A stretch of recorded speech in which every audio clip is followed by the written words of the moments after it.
कैसे हो आप सभी का मेरे YouTube चैनल में स्वागत है। इस वीडियो में मैं आप लोगों को NCERT बुक का एक्सरसाइज 7.1 के सभी क्वेश्चन को हल कराऊंगा।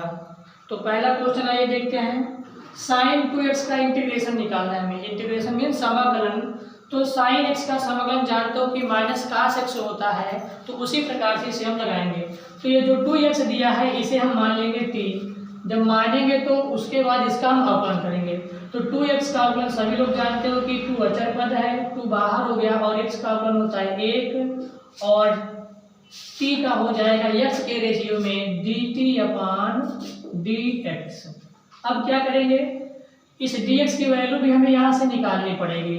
तो dx की वैल्यू निकालने के लिए हम इसका तिर्यक गुणा करा देंगे। तो dx बराबर हो जाएगा अपना dt/2, अर्थात i बराबर सवाल बनेगा हमारा क्या, साइन 2x के स्थान पे हम रखेंगे t और ये dx के स्थान पे पूरा रख देंगे dt/2। अब ये 1/2 हमारा बाहर आ गया और साइन t का इंटीग्रेशन हो जाएगा माइनस कास t और कांस्टेंट वैल्यू c, अर्थात इसका इंटीग्रेशन बनेगा -1/2 कास। अब t को अपने से माने थे तो इसलिए t की वैल्यू रख देंगे यहाँ से 2x। तो टोटल हमारा हो गया इंटीग्रेशन इसका -1/2 कास 2x प्लस c और यही हमारा आंसर हो जाएगा। आइए मित्रों अब सवाल नंबर 2 देखते हैं। सवाल नंबर 2 में दिया है कास 3x। तो कास का इंटीग्रेशन जानते हैं कि होता है साइन x, तो इस 3x को मान लेंगे t। अब इसको हम लोग डायरेक्टली लगा सकते हैं एक लाइन में। तो इंटीग्रेशन करेंगे तो कास का इंटीग्रेशन क्या हो जाएगा हमारा, साइन हो जाएगा, अर्थात बन गया ये साइन 3x। और इसे हम x मान के करते हैं और जिसको x मान लेते हैं उसका अवकलन करके इसमें हम भाग देते हैं, अर्थात d/dx 3x प्लस c। तो जब हम साइन 3x का इंटीग्रेशन करेंगे तो क्या हो, 3x का अवकलन करेंगे तो ये बनेगा हमारा 3, अर्थात आंसर हो गया 1/3 साइन 3x प्लस c, ये आंसर हो गया। आइए सवाल नंबर 3 देखते हैं। तो इसमें दिया गया है e3x का इंटीग्रेशन, लेकिन मालूम है हमें कि e का इंटीग्रेशन होता है e ही। तो इस 3x को x मान लेते हैं। तो क्या मान लिए हम, ये 3x हमारा हो गया x, तो बन गया e और e का इंटीग्रेशन होता है e ही। और 3x को हमने x माना था इसलिए इसका हम फिर से अवकलन करके भाग करेंगे, अर्थात d/dx 3x। और जब हम इसका अवकलन कर देंगे यहाँ पास तो 3x का अवकलन जानते हो कि बनेगा 3, अर्थात आंसर हो गया हमारा 1/3 e3x प्लस c, ये आंसर है। आइए सवाल नंबर 4 देखते हैं। सवाल नंबर 4 में क्या दे रखा है कि ax प्लस b का होल स्क्वायर। तो सभी लोग पढ़े हो फार्मूला कि x⁴n का इंटीग्रेशन करते हैं तो क्या होता है x⁴n+1 और बटे में n+1 प्लस c। तो इसको क्या करेंगे, हम x मान लेंगे। x मानने का तरीका सबसे आसान है, या फिर t मान के इसी तरीके से 5-6 लाइन में करेंगे, या फिर इसको मन में मान के हल कर देंगे तो 2-3 लाइन में सॉल्व हो जाएगा। तो ये बनेगा हमारा i बराबर, इसको हमने x मान लिया, ax प्लस b को हमने x मान लिया, तो ये बन गया x⁴n, अर्थात x⁴n का फार्मूला लगाएंगे तो ये बनेगा ax प्लस b और पावर में 2 है तो 1 बढ़ा दिया यहाँ, ये हो गया 3 और अपान में भी वही 3 आएगा, लेकिन जिसे हम x मानते हैं उसका अवकलन करके भाग देता पड़ता है। तो i बराबर हो जाएगी 1/3 ax प्लस b का होल क्यूब और बटे में ax प्लस b का जब अवकलन करेंगे तो अवकलन हो जाएगा इसका केवल a प्लस में c, अर्थात आंसर क्या होगा 1/3 a ब्रैकेट के अंदर ax प्लस b का होल क्यूब प्लस c, ये आंसर हो गया। उसके बाद आइए देखते हैं सवाल नंबर 5। सवाल नंबर 5 में ये 2 सवाल दे दिया है, दोनों को घटा कर दिया तो इसका अलग इंटीग्रेशन कर देंगे और इतने का अलग कर देंगे। तो आइए इसे हम तोड़ देते हैं, क्या बनेगा ये integration of sine 2x dx minus 4 को बाहर कर दिया, ये बन गया e3x dx। i बराबर, अब जानते हो कि साइन 2x का अवकलन हम कर चुके हैं, समाकलन हम कर चुके हैं, उसी प्रकार से कर देंगे इसे तुरंत। इसको x मान लिया, ये बन गया साइन x, और साइन x का इंटीग्रेशन होता है माइनस में cos x, और x के स्थान पे है 2x, और जिसे x मानते हैं उसका अवकलन करके भाग देंगे, तो 2x का अवकलन हो जाएगा हमारा 2, इतने पे हो गया। अगला जो है सवाल है e की पावर 3x है, तो इसको क्या किया हमने x मान लिया, तो बन गया e की पावर x है। तो e की पावर x का मित्रों क्या होता है इंटीग्रेशन, e की पावर x ही है, और x के स्थान पर क्या है 3x है, तो जिसे x माने हैं अपने मन में सपोज किए हैं उसका हम अवकलन करके भाग करेंगे, तो 3x का अवकलन क्या हो जाएगा 3x का अवकलन हो जाएगा 3 और प्लस में c, और यही हमारा आंसर हो जाएगा। आइए सवाल नंबर देखते हैं हम लोग 6वां। तो सवाल नंबर 6 में क्या दे रखा है 4e की पावर 3x प्लस 1। तो क्या करेंगे, इसको भी दो पार्ट में हल कर देंगे, इसका अलग इंटीग्रेशन और 1 का अलग। तो i बराबर बनेगा इंटीग्रेशन ऑफ 4e की power 3x dx plus 1 dx, अर्थात ये बन जाएगा हमारा 4 अलग हो गया, और e की पावर 3x का इंटीग्रेशन क्या होगा, e की पावर 3x अपान 3 प्लस 1 का इंटीग्रेशन हो जाएगा x प्लस में c, अर्थात आंसर आ जाएगा हमारा 4 अपान 3 e की power 3x plus x plus c, ये आंसर हो गया।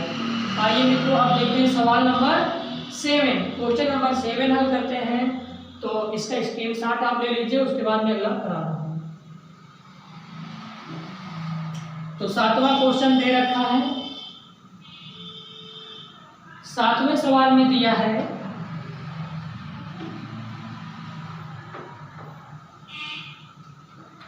इसमें दे रखा है कि i बराबर integration of x square in bracket में 1 minus 1 upon x square and dx।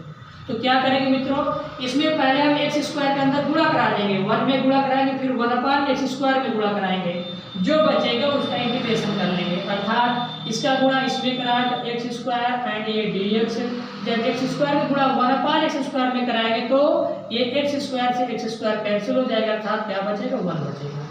तो अगली लाइन में क्या होगा, एक्स स्क्वायर का इंटीग्रेशन किससे करेंगे, एक्स पावर n से लगाएंगे, तो क्या होगा एक्स पावर n प्लस 1 और बटे में n प्लस 1, इसी से हल कर देंगे, तुरंत सॉल्व हो जाएगा, अर्थात क्या बनेगा एक्स पावर 2 है, एक बढ़ा दिया इसमें 3 और अपान में भी 3, और 1 का इंटीग्रेशन क्या हो जाएगा एक्स प्लस c, ये हो गया हमारा आंसर। आइए दोस्तों क्वेश्चन नंबर 8 देखते हैं। 8वें में क्या दे रखा है, i बराबर दे रखा है ax square plus bx plus c, इतने का इंटीग्रेशन करना है।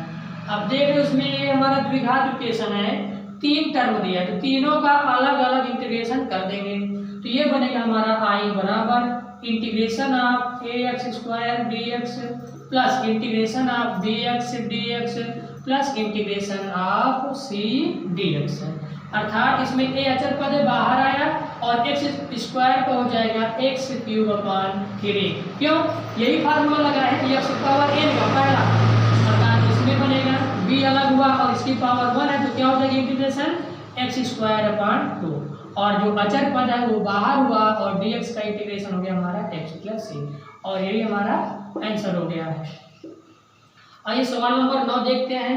9वां भी बिल्कुल इजी सवाल है, i बराबर हो जाएगा 2x square plus ex of dx, दो टर्म इसमें भी दे रखा है, तो क्या करेंगे हम दोनों का अलग अलग इंटीग्रेशन कर देंगे, अर्थात i बराबर हो जाएगा 2x square dx plus e की पावर x dx, अर्थात i बराबर दो अचर पद है बाहर किया और x स्क्वायर की इंटीग्रेशन क्या हो जाएगा, पावर में केवल एक बढ़ाना है, वही नीचे आ जाएगी, यानी x क्यूब अपान 3 और e की पावर x का इंटीग्रेशन e की पावर x प्लस में c, यही हमारा आंसर हो जाएगा। आइए अब सवाल नंबर देखते हैं हम लोग 10, और 10वां सवाल में दे रखा है क्या, इसमें दिया है क्वेश्चन नंबर 10 में दिया, मान लेते हैं i बराबर integration of root x minus 1 upon root x का होल स्क्वायर dx। तो क्या करेंगे मित्रों, सबसे पहले हम इसका होल स्क्वायर से तोड़ देंगे, a माइनस बी के होल स्क्वायर से तोड़ेंगे, तो क्या बनेगा ये रूट x का square plus 1 upon root x का स्क्वायर, यानी a square plus b square minus 2ab से, -2 into root x into 1/√x, और सभी का हमें क्या निकालना है, इंटीग्रेशन निकालना है। ये दोनों गुणे भाग में है, कैंसिल हो गया। अगली लाइन में क्या बनेगा हमारा, ये हो गया √x का स्क्वायर करेंगे तो x, और 1/√x का करेंगे स्क्वायर तो x हो गया, यहाँ बचा 2 एंड ये dx। अगली लाइन में हम इसे करेंगे क्या, इसका अलग इंटीग्रेशन, 1/x का अलग और 2 का अलग, अर्थात ये हो जाएगा हमारा integration of x dx plus integration of 1/x dx minus 2 dx। और जानते हो मित्रों, आप लोग पढ़ चुके हो कि x का इंटीग्रेशन क्या बनेगा, x²/2, क्योंकि एक पावर है, एक बढ़ा देंगे 2 हो जाएगा, वही बटे में आ गया। और 1/x का इंटीग्रेशन क्या होता है, log x, ये फार्मूला ही होता है log x बेस 3, और 2 अचर पद है लेकिन इसका हो जाएगा 2x प्लस में c, यही आंसर हो जाएगा। अब आइए मित्रों देखते हैं सवाल नंबर 11 और 12 करा देते हैं। तो 11वां सवाल भी अच्छा दिया है और इम्पोर्टेंट भी है। तो देखते हैं सवाल नंबर 11 में दिया है i बराबर integration of x³ plus 5x² minus 4, और अपान में पूरे का दे रखा है x² dx।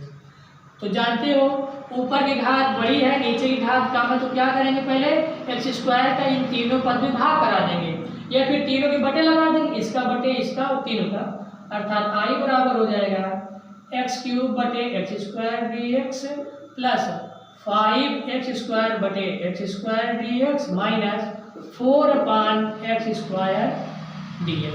अब देख ही रहे हो तुम लोग कि इसको भाग करेंगे, ऊपर 3 पावर है, नीचे 2 पावर है, कट करके कितना बचेगा, ओनली 1 पावर, यानी ओनली x बचा। यहाँ से x² से x² कैंसिल आउट, क्या बचा 5 dx, और इस 4 को हम बाहर करके x² को ऊपर ले जाएंगे तो इसकी पावर हो जाएगी माइनस में, यानी x² माइनस में 2, x की पावर -2। अब सभी का अलग से कर दे रहे हैं इंटीग्रेशन, इसकी पावर 1 है, क्या हो गया इंटीग्रेशन x²/2, इसमें हो जाएगा 5x, और इसका जब इंटीग्रेशन करेंगे तो क्या बनेगा, x की पावर n का फार्मूला लगाएंगे, ये हो जाएगा x पावर -2 प्लस 1 करेंगे कितना हो जाएगा, -1 बचेगा, तो डायरेक्टली लिखेंगे इसको x पावर -1, और वही -1 क्या होता है, नीचे आ जाता है प्लस में c।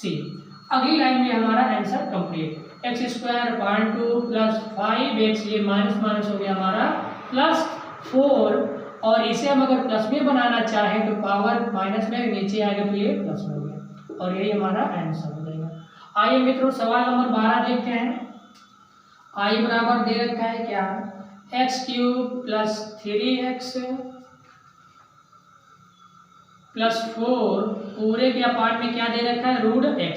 इसको भी क्या करोगे तुम लोग, √x का इसके बटे, इसका बटे, इसका बटे, तीनों के बटे करके अपने से सॉल्व कर लोगे। आइए मैं सवाल नंबर 13 करा दे रहा हूँ। जब सवाल नंबर 13 लेते हैं, ये थोड़ा इंपॉर्टेंट सवाल है और छोटा भी है, x³ minus x² plus x minus 1 बटे में x माइनस 1 एंड ये dx। इसमें हम अभी कोई नियम नहीं लगाएंगे, ना तो कोई फार्मूला लगेगा। सबसे पहले हम इसे क्या करेंगे, पहले छोटा करेंगे, नीचे x माइनस 1 है, अगर ऊपर x माइनस 1 दिख रहा है, यहाँ दिख रहा है, तो क्या करेंगे, पहले इसका खंड कर लेते हैं। तो खंड करने से पहले इसमें हमें दिख रहा है कि ये खंड पहले से टूटा हुआ है, इसमें कॉमन है दोनों में, और इन दोनों में कॉमन है, इन दोनों में कॉमन क्या लेंगे हम, x² कॉमन किया, यहाँ क्या बचेगा x, और इसमें बचेगा -1, इसमें कुछ नहीं कॉमन तो 1 कॉमन ले लिया, क्या बचा x माइनस 1, और पूरे के बटे x माइनस 1 एंड ये dx। अगली लाइन में क्या करेंगे, x माइनस 1 यहाँ कॉमन, यहाँ भी, दोनों में से बाहर किया x माइनस 1, तो इसके अंदर बचेगा x² प्लस 1 और पूरे के बटे x माइनस 1 एंड ये dx। अब देख रहे x माइनस 1 से x माइनस 1 कैंसिल आउट, बचेगा क्या, i बराबर बच गया x² dx प्लस 1 dx, अर्थात x² इंटीग्रेशन क्या हो जाएगा, x³/3 और 1 का हो जाएगा x प्लस c। ये हो गया हमारा आंसर। तो आइए आपको अगला क्वेश्चन करा देते हैं। चलिए दोस्तों आज यहीं तक, और अभी तक आपने वीडियो को लाइक और सब्सक्राइब नहीं किया है तो मेरे चैनल को सब्सक्राइब जरूर कर दीजिए। Thank you. कितना मिनट हुआ?